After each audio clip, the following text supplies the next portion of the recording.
बच्चों, आज हम करेंगे क्लास 8 चैप्टर 3 एक आशीर्वाद कविता का अभ्यास कार्य। मेरी समझ से यहाँ पर मल्टीपल क्वेश्चन दिए हुए हैं और जो सही आंसर है उसके सामने हमें तारा बनाना है।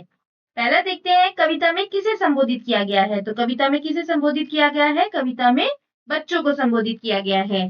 दूसरा, तेरे स्वप्न बड़े हों पंक्ति में स्वप्न से क्या आशय है? ये जो पंक्ति है, तेरे स्वप्न बड़े हों पंक्ति में स्वप्न से क्या आशय है? तो स्वप्न से आशय है बड़े लक्ष्य निर्धारित करना।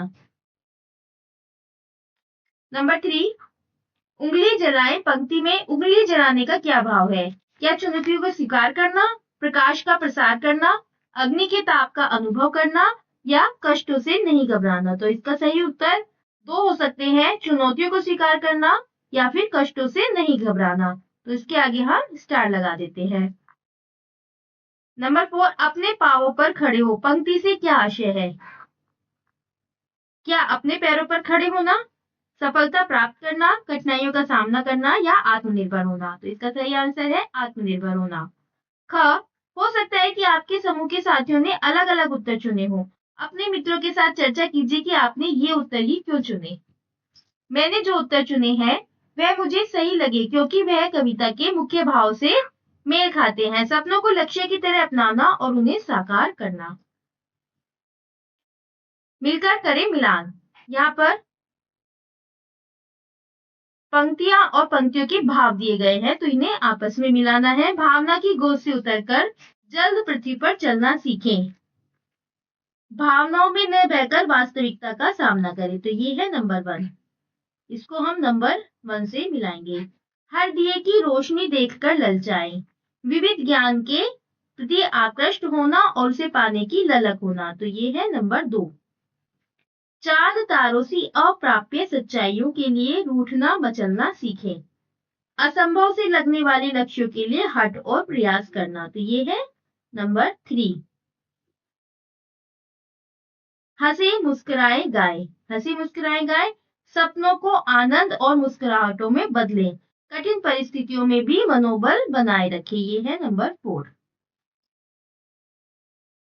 पंक्तियों पर चर्चा। पाठ से चुनकर कुछ पंक्तियां नीचे दी गई हैं, इन्हें ध्यानपूर्वक पढ़िए और इन पर विचार कीजिए। आपको इनका क्या अर्थ समझ में आया? अपने विचार अपने समूह में साझा कीजिए और लिखिए। पहली पंक्ति है, जा तेरे स्वप्न बड़े हों। इसका अर्थ यह आशीर्वाद या शुभकामना है कि तुम्हारी सोच, कल्पना और लक्ष्य छोटे न हो, तुम बड़ा सोचो और बड़ा बनो। इसके बाद जल्द पृथ्वी पर चलना सीखें। जल्द पृथ्वी पर चलना सीखें। सपनों को धरातल पर उतारो, कल्पना से आगे बढ़कर उन्हें साकार करो। चांद तारों सी अप्राप्य सच्चाइयों के लिए रूठना मचलना सीखे। चांद तारों सी अप्राप्य ये जो चीजें कठिन हैं उन्हें भी पाने की जिद करो, हार मत मानो। अनुमान और कल्पना से। कविता में इसका क देखते हैं। कविता में सपनों के बड़े होने की बात की गई है। आपके अनुसार बड़े सपने कौन कौन से हो सकते हैं और क्यों? मेरे अनुसार बड़े सपने वे होते हैं जो सिर्फ उस व्यक्ति के लिए ही नहीं बल्कि समाज और मानवता के लिए भी लाभकारी हो, जैसे डॉक्टर, वैज्ञानिक, शिक्षक, लेखक या समाज सेवी बनना, क्योंकि वे खुद के साथ साथ दूसरों की भी मदद करते हैं और समाज को बेहतर बनाते हैं। ख, हर दिए की रोशनी देखकर ललचाएं, उंगली जलाएं। पंक्ति में सपनों और लक्ष्यों को पूरा करने के लिए ललक की बात की गई है। ललक के साथ और क्या क्या होना आवश्यक है और क्यों? केवल चाहने से कुछ नहीं होता, इसके लिए जरूरी है योजना बनाना, निरंतर प्रयास करना, धैर्य रखना, विफलता से घबराना नहीं और समय का सही उपयोग करना। ग, कल्पना कीजिए कि आपका सपना ही आपका मित्र है। आपको उससे बातचीत करनी हो तो आप क्या बात करेंगे? अगर मेरा सपना ही मेरा मित्र होता तो मैं कहता, तू हमेशा मेरे साथ रहना। जब मैं थक जाऊं या हार मान लूं तब मुझे याद दिलाना कि मैं तुझे पाने के लिए क्यों चला था। मैं वादा करता हूँ तेरे लिए मेहनत करता रहूंगा। तू मुझ में विश्वास रखना, मैं कभी हार नहीं मानूंगा। घ,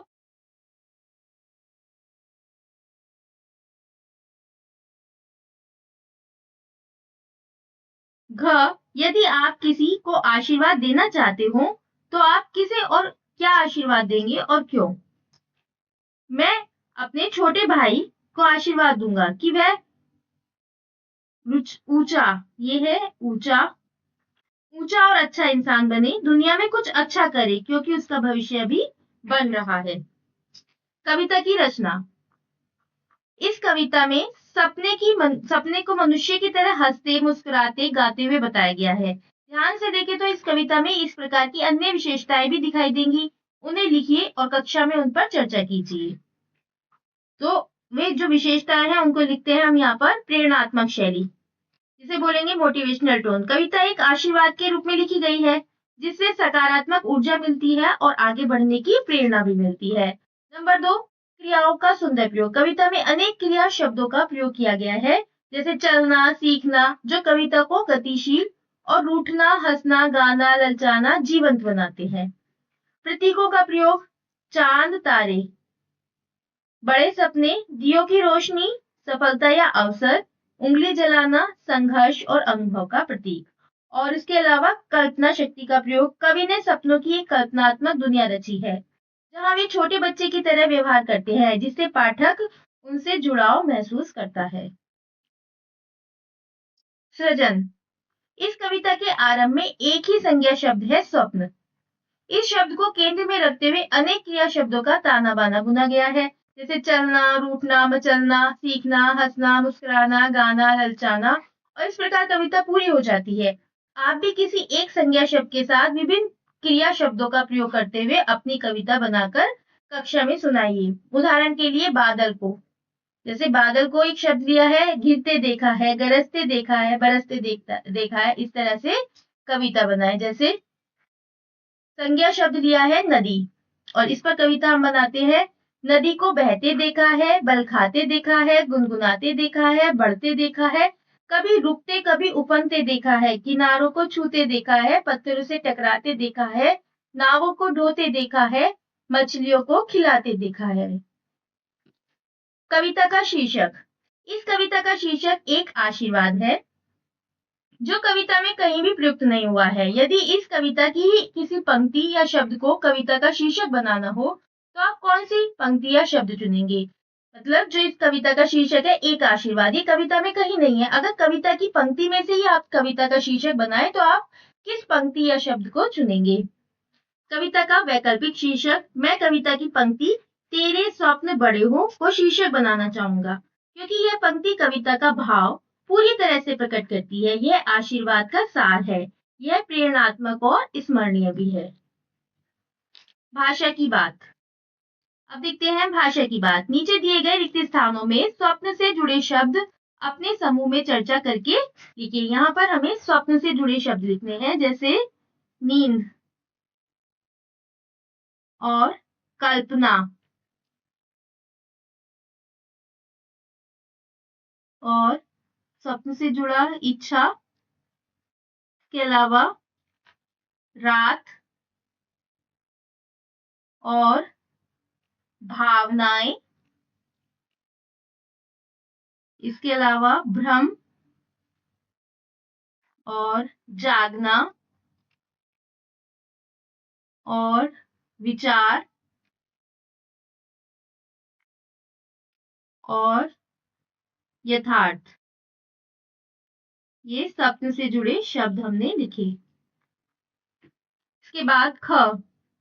कविता में से चुनकर कुछ शब्द नीचे दिए गए हैं और उनके सामने कुछ अन्य शब्द भी दिए गए हैं। उन शब्दों पर घेरा बनाइए जो समान अर्थ ना देते हो। जो समान अर्थ ना देते हो उन पर घेरा बनाना है, जैसे धरा, वसुधा, अवनी। ये पृथ्वी के ही समानार्थी शब्द है, जबकि सुता अलग शब्द है, भिन्न शब्द है। चांद, चांद का समानार्थी शशि, निशाकर, मयंक रहेगा और ये मधुकर पे हम घेरा करेंगे। तारे, तारे नक्षत्र और यहाँ पर सोम, सोम पर हम घेरा करेंगे और तारक भी बोलेंगे, उन्हें उडुगर भी बोलेंगे। रोशनी, रोशनी के लिए प्रकाश शब्द का प्रयोग करते हैं, पर रोशनी के लिए लालिमा का प्रयोग नहीं करते हैं। उजाला भी और आलोक भी। स्वप्न, स्वप्न के लिए सपना, स्वप्न के लिए इच्छा, स्वप्न के लिए कल्पना और स्वप्न के लिए हम किस पे घेरा बनाएंगे? इसमें यहाँ पर यथार्थ पे। और दिया, दिया ज्योति भी होता है, दीपक भी होता है और प्रदीप भी होता है। यहाँ पे क्या हम घेरा बनाएंगे? दीन। आना और जाना दो महत्वपूर्ण क्रियाएं हैं। कक्षा में दो समूह बनाइए, एक समूह का नाम आना और दूसरे समूह का नाम जाना होगा। अब अपने अपने समूह में इन दोनों क्रियाओं का प्रयोग करते हुए सार्थक वाक्य बनाइए और उन्हें चार्ट पेपर पर चिपकाकर अपनी कक्षा में लगाइए। तो हम जाना समूह पर लिखते हैं।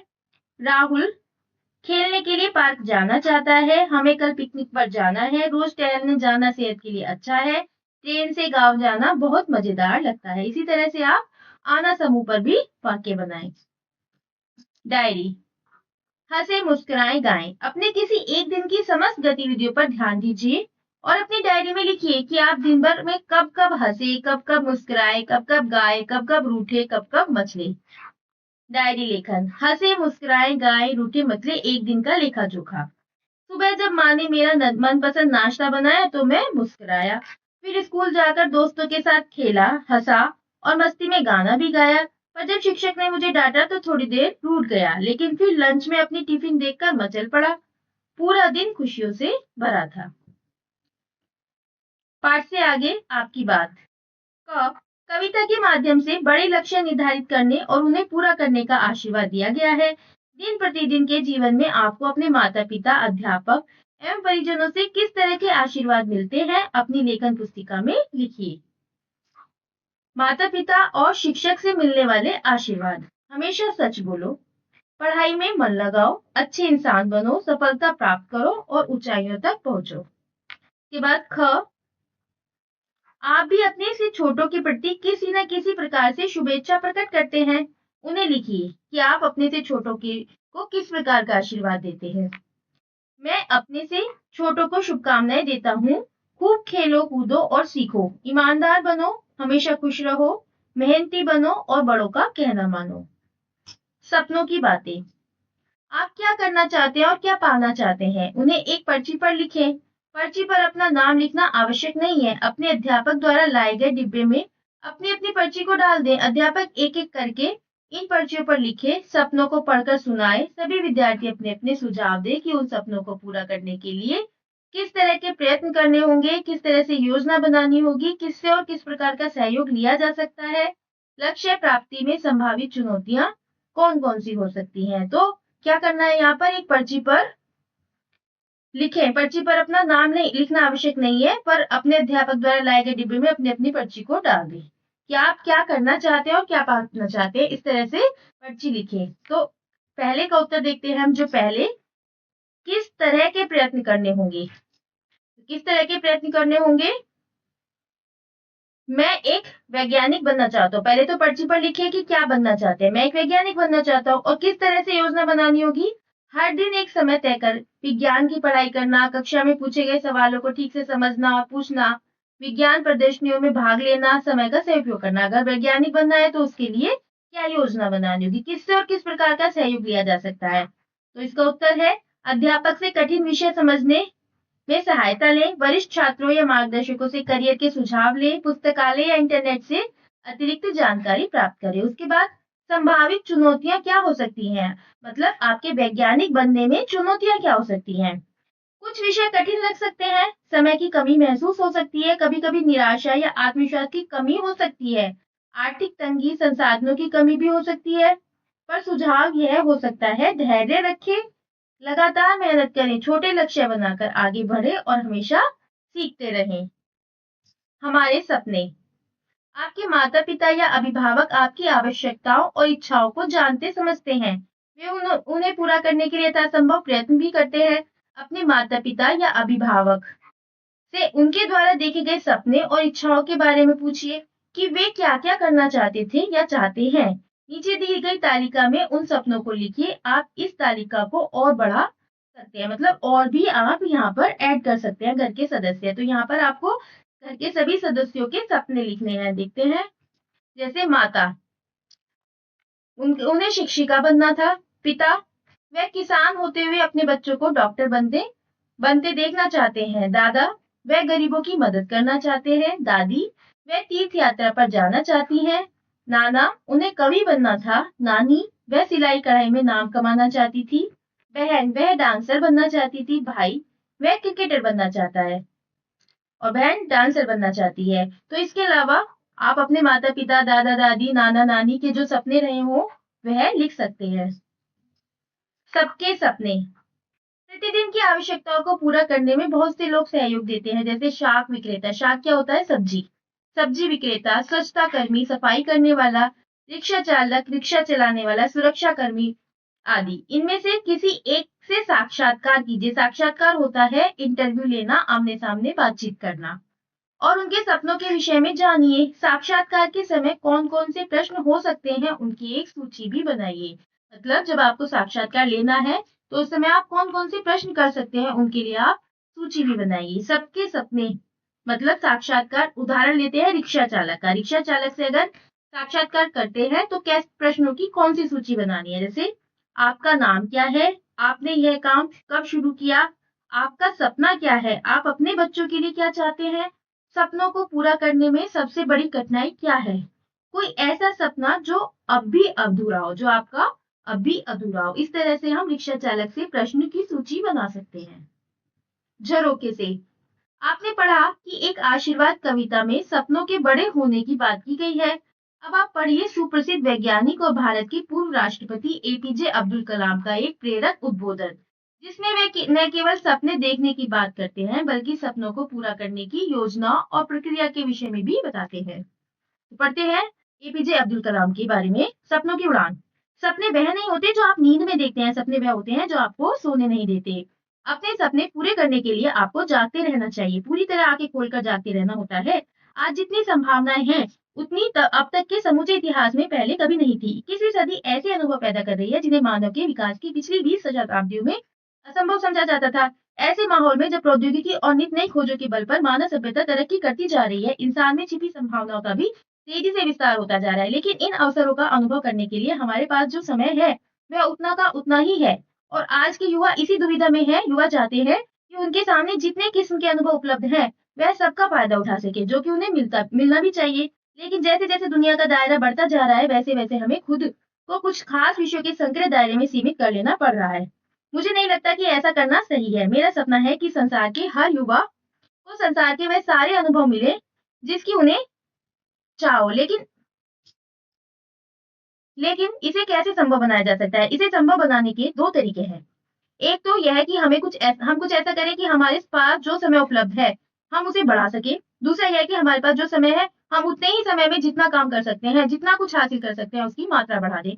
इन दोनों जीवन लक्ष्यों को कैसे प्राप्त किया जाए, यह समझ लेने से दूसरी हर चीज तक पहुंचने के दरवाजे खुद ब खुद खुल जाएंगे।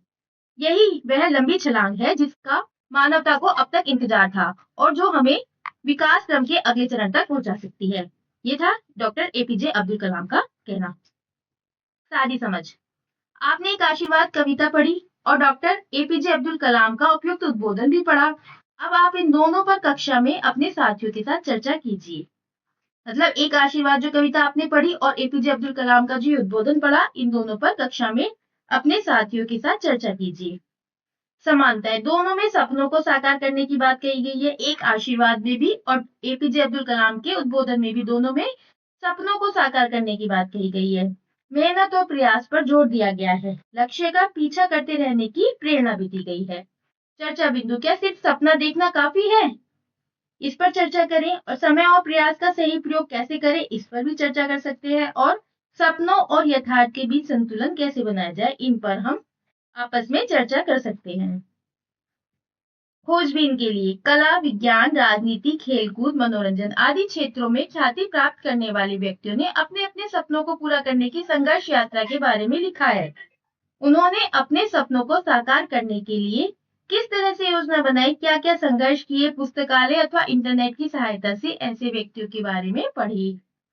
तो जो ये खेलकूद, मनोरंजन आदि क्षेत्रों में ख्याति प्राप्त कर चुके हैं तो उन्होंने भी अपने सपनों को पूरा करने के लिए संघर्ष यात्रा की होगी।